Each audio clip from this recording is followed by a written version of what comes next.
North Korea में गुरुवार रात को विक्ट्री डे के मौके पर मिलिट्री परेड का आयोजन किया गया। इस परेड में परमाणु क्षमता वाली मिसाइलों के साथ नए ड्रोन्स और कई बैलिस्टिक मिसाइलें दिखाई गईं। इनमें अमेरिका तक वार करने में सक्षम हॉसोंग 17 और 18 को भी शामिल किया गया। इन मिसाइल्स का हाल ही में सफल परीक्षण किया गया था। नॉर्थ कोरिया के स्टेट मीडिया KCNA के मुताबिक कोरियन वॉर के 70 साल पूरे होने के मौके पर यह परेड रखी गई थी। इसमें तानाशाह किम ने अपनी सेना के साथ शक्ति प्रदर्शन किया।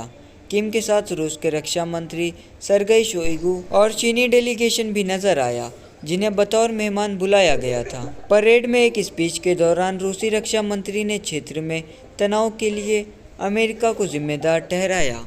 किम ने शोइगु के सम्मान में लंच का आयोजन किया। इस दौरान नॉर्थ कोरियाई नेता ने रूसी लोगों और उसकी सेना के साथ एकजुट होकर आगे बढ़ने का प्रण लिया।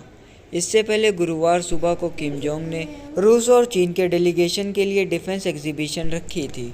किम जोंग ने रूस के रक्षा मंत्री सरगेई शोइगु से मुलाकात की थी और दोनों नेताओं के बीच सैन्य मसलों और सुरक्षा को लेकर चर्चा हुई थी। इसके बाद रक्षा मंत्री शोइगु ने भी स्पीच दी थी।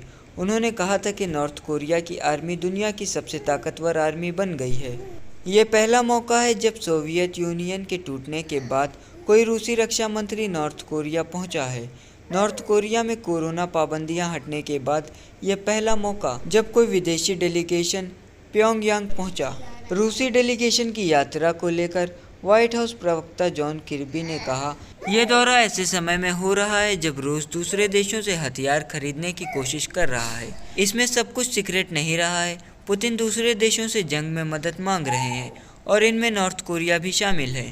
तानाशाह ने हमेशा से जंग में रूस का पक्ष लिया है और अब वो हथियार और मिसाइल भी सप्लाई कर रहा है।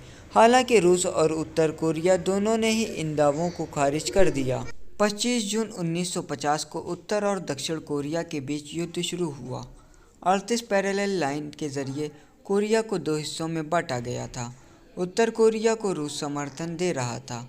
इसके बाद 1951 में चीन भी उसके साथ आ गया। इस पर अमेरिका ने साउथ कोरिया के साथ आने का फैसला लिया। दोनों देशों के बीच 3 साल तक लड़ाई चली। इस दौरान करीब 30 लाख लोग मारे गए थे। इसे फॉरगेटन वॉर भी कहा जाता है। 3 साल बाद 27 जुलाई 1953 को नॉर्थ और साउथ कोरिया के बीच समझौता हुआ, जिसके बाद जंग रुक सकी थी। हालांकि तब से दोनों देशों के बीच तनाव बना हुआ है। इससे पहले मार्च में नॉर्थ कोरिया ने कई इंटरकॉन्टिनेंटल बैलिस्टिक मिसाइल सहित दूसरी मिसाइलों की टेस्टिंग की थी। देश ने पहली बार अपने परमाणु हथियार दुनिया के सामने पेश किए थे। इस दौरान नॉर्थ कोरिया ने और भी खतरनाक परमाणु हथियार बनाने की बात कही थी। न्यूक्लियर एक्सपर्ट्स का मानना है कि नॉर्थ कोरिया के हथियार बेशक छोटे हैं, फिर भी इन्हें इंटरकॉन्टिनेंटल बैलिस्टिक मिसाइलों पर लगाकर अमेरिका और साउथ कोरिया में तबाही मचाई जा सकती है। सियोल नेशनल यूनिवर्सिटी के प्रोफेसर क्यून सू के मुताबिक पहली बार ऑफिशियली दिखाए गए नॉर्थ कोरिया के परमाणु हथियार 2016 के मुकाबले बड़े हैं। इससे परमाणु हथियार बनाने में उनकी तरक्की साफ दिख रही है। संयुक्त राष्ट्र यानी UN ने नॉर्थ कोरिया पर परमाणु और बैलिस्टिक मिसाइलों की टेस्टिंग को लेकर प्रतिबंध लगाए हैं।